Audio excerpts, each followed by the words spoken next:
Hey there guys, Wayne here from Luna's World. I hope you're well. A lot of people requested me to try out the Buttkicker on my bog standard office chair. So that's what we're doing today. I've got everything laid out here ready to go. And we're going to go through the setup process and check it out in Microsoft Flight Simulator. So yeah, let's do it. Okay, so here we are. First thing we're going to do is plug in the Buttkicker into the back of the amp.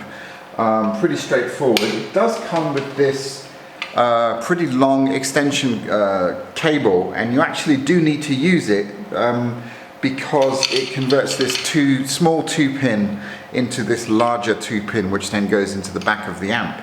So yeah, so let's go ahead and plug that in.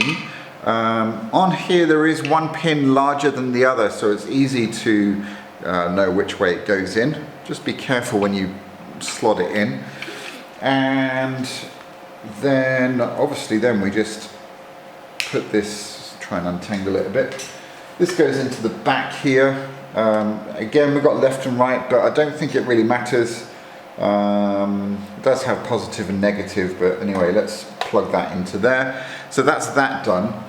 The next thing is we need to get sound from the PC to the amp. So again, that's really straightforward. All I'm doing here is plugging this into the green audio input on the PC, and then this is going to go to the Buttkicker amp, and then I've got a spare output for speakers or headphones. So pretty straightforward. So I'm going to go and plug that in, and then we'll mount the Buttkicker to the chair. Okay, so here we are. So all we're going to do is use this really clever mechanism on the back of the Buttkicker to mount it to the chair here. Now, you might have to move these plastic things down in order to do that. I'm going to mount it coming off the back. In fact, I might do it that way so the cable is on the ground. So all you do is put it round there.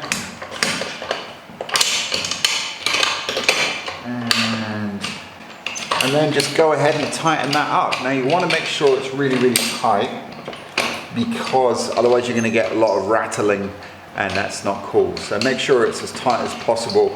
Also, I would give all of the screws in the chair, if you can, a tighten up as well, just to stop any rattling sound. All right, that's as tight as I can make it. So that's pretty much it in terms of the setup. There's one last thing to do, and that is to plug the remote control into the Buttkicker itself, just right into the front here.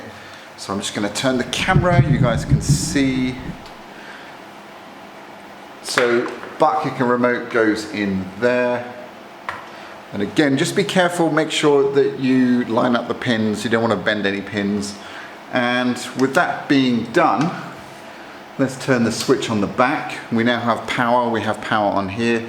And yeah, I think we're ready to give this a try. Let's do it. All right, so here we are inside the sim, or at the sim I should say. And yeah, Buttkicker is now switched on. You get a nice audible click from the amp to know that it's on. And I think we should be good to go to start this baby up. So let's just make sure our fuel is on. It is. So let's, here we go, clear prop.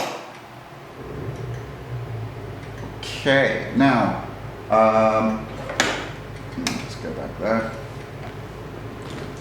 So I'm going to increase the RPM of the engine, and I'm going to try to describe what I'm feeling under the seat.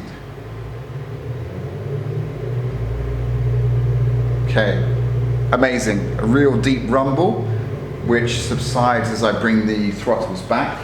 I could increase the intensity a bit if I want. Let's try that. That's probably about good. Now, all right, let's taxi on out to the airfield. Now, excuse the taxiing here. We're at St. Bart's, by the way. And wow, that is amazing. Really, really cool.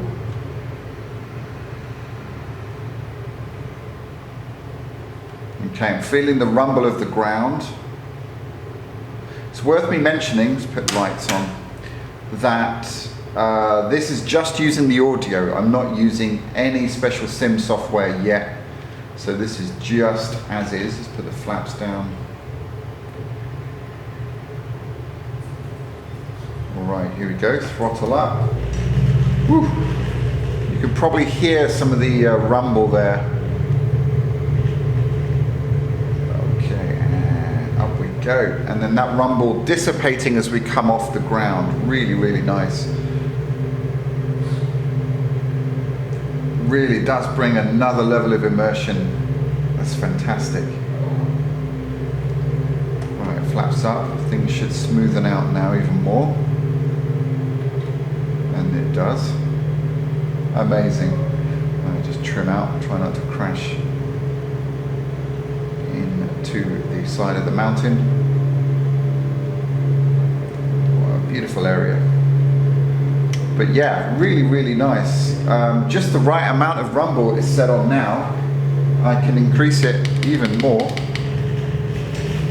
to an unrealistic level. So it's worth playing about with it and just tweaking it and getting it to the right position. Okay, let's come back off the throttle a bit here.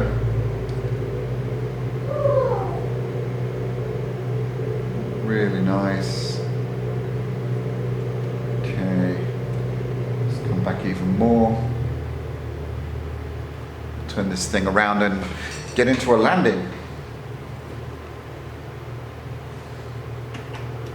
Okay, flap going out.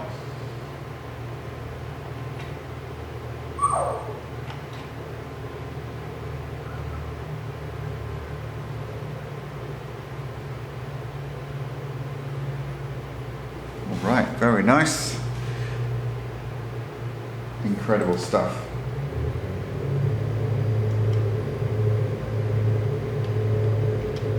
Absolutely can't wait to get this mounted into the cockpit build when we do that. It's going to be awesome. But this, as a solution, if you don't have a cockpit, is really good. I have to say, once you try this, you can't really go back. And I would say you can do it yourself with a transducer, like I did on a couple of years ago. But the issue is the mounting of the speaker. Are you going to drill into your chair? I mean, you can.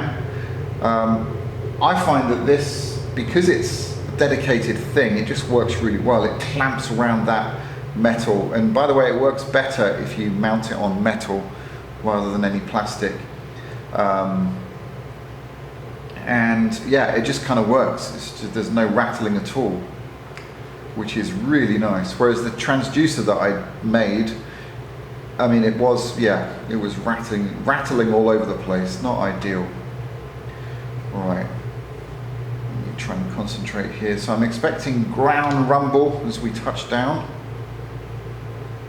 And yep, there we go. A real tactile feeling of touching down there. It's really great. It turns your simulator from a 2D into a 3-dimensional or even a 4D experience. You get that extra sense of movement and life within your simulator. So really cool. I'm really looking forward to doing more videos on the Buttkicker, and of course mounting it into the cockpit when it arrives. But as a standalone solution for a chair, big thumbs up from me. I can't imagine flying without this now. It's just going to feel very flat. So yeah, Buttkicker, amazing. Works really well with Microsoft Flight Simulator. Once again, I'm just using the audio output. I will be testing another method using SimShaker and the sound module once we get the cockpit here and once we get it installed in the cockpit. But I don't know if you need it. It brings a whole level of realism straight out the box, just plugging it into the audio of your PC.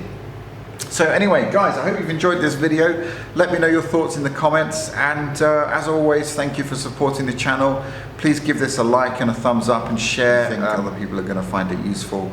Really appreciate it. Cheers, guys. See you in the next one.